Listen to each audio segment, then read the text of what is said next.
Irish society has been convulsed over recent times by the forensic analysis we've seen in the Ryan and the Murphy reports of how the abuse of children in institutions and the abuse of children by clergy was hidden, unreported, and evaded the criminal justice system.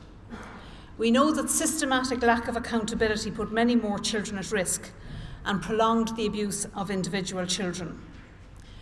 These reports have put the spotlight on the importance of facilitating disclosure, of complainants being heard, of follow-through of complaints, and referral to the criminal justice system.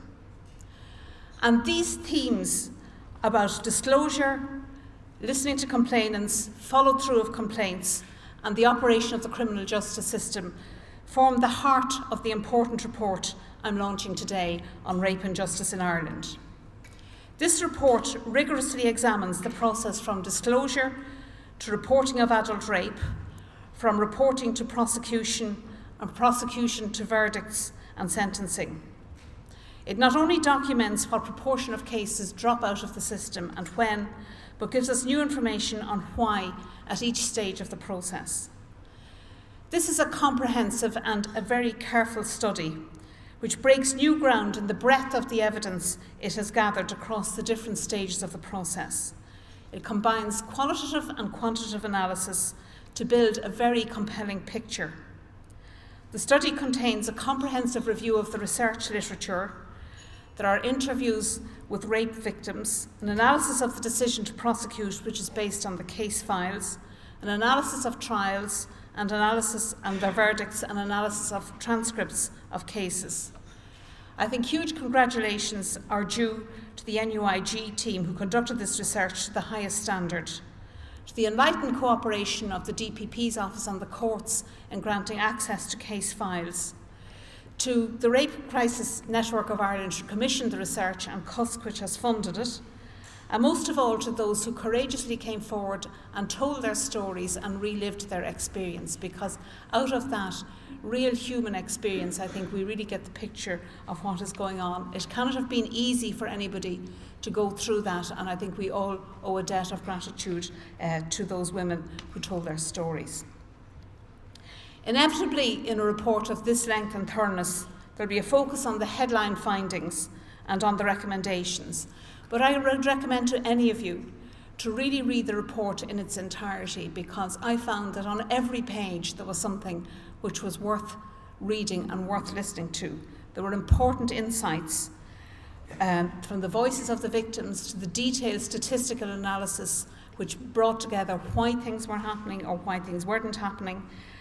And the learning from the report is invaluable in informing both the prevention of rape and in improving the operation of each stage of the criminal justice system.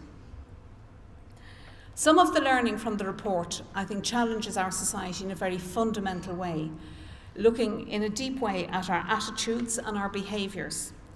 There are other changes in the report which come out of the pages of the report, which are ones of organisation and procedure, and these certainly are ones that should be very straightforward to deliver. One of the very striking findings of the research across all three strands was the prevalence of binge drinking among both perpetrators and victims, involving in some cases staggering amounts of alcohol, 20 units and more in some cases. The tolerance and normalisation of binge drinking in our society is clearly a major factor in the prevalence of rape, and in turn, where there has been drinking and people have been insensible by drink, it obviously makes prosecution much more difficult in terms of evidence. And this afternoon session is very much focusing on that aspect. The report highlights a number of areas where social attitudes are contributing to the attrition rate, to the fact that cases or occurrences of rape do not proceed right through to the end of the criminal justice system. In our Western societies, we tend to sometimes have quite a superior attitude to situations where, in other societies, in other developing countries, where we see victims are being blamed when they are raped and they're being ostracised by their societies. Yet to me, one of the very striking findings of the report was where women chose not to report to Gardaí, and it was a very well thought out and well argued decision in their own words, because of the fear of being ostracised in their own communities. And there are really compelling examples. One case of a woman whose whole situation was plastered over a Bebo page, where her rapist, if you like, was re-offending against her by splashing her story all over the internet.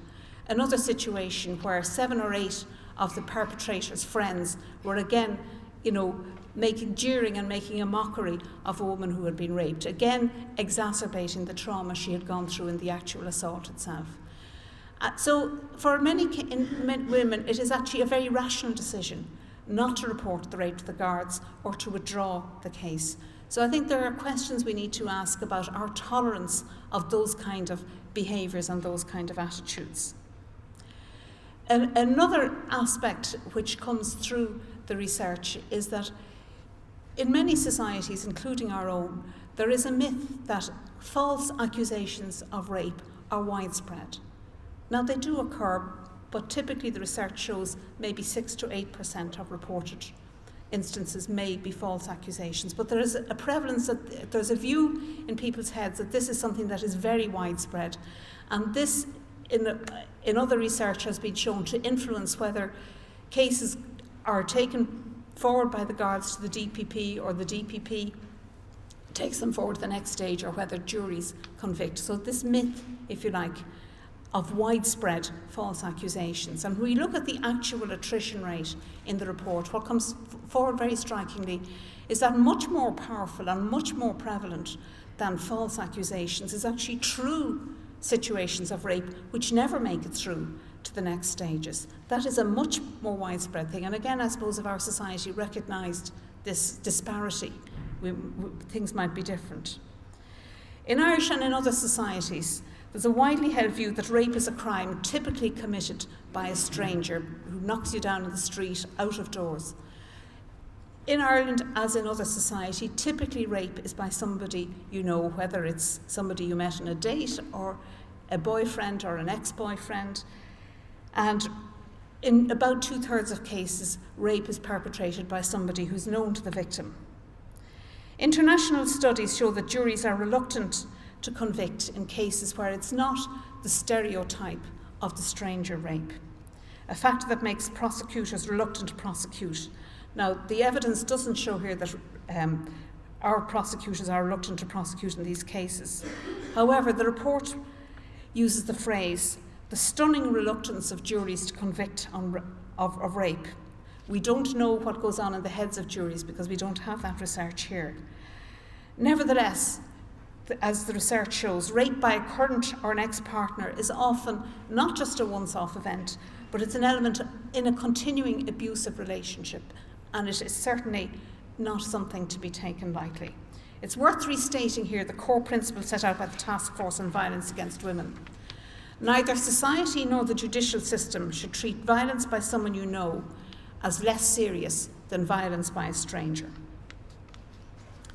There are areas the report highlights where changes in procedures and practices, I think, would make a significant difference. While in most cases complainants found Gardaí to be supportive, the research also showed that many considered withdrawing their complaints up to 40% because of a poor reaction from Gardaí. Better training and the oversight of what actually happens in Garda stations are really important. And again, going back to the Task Force on Violence Against Women, we recommended there would be an Assistant Commissioner with responsibility for oversight in this area, and that, if you like, at each superintendent district level, that again there would be somebody with responsibility to ensure that the protocols and procedures and the Victims' Charter and all of those things were actually working on the ground. A large number of complainants were dissatisfied with the degree of contact and the level of information they received from Gardaí after making the initial complaint.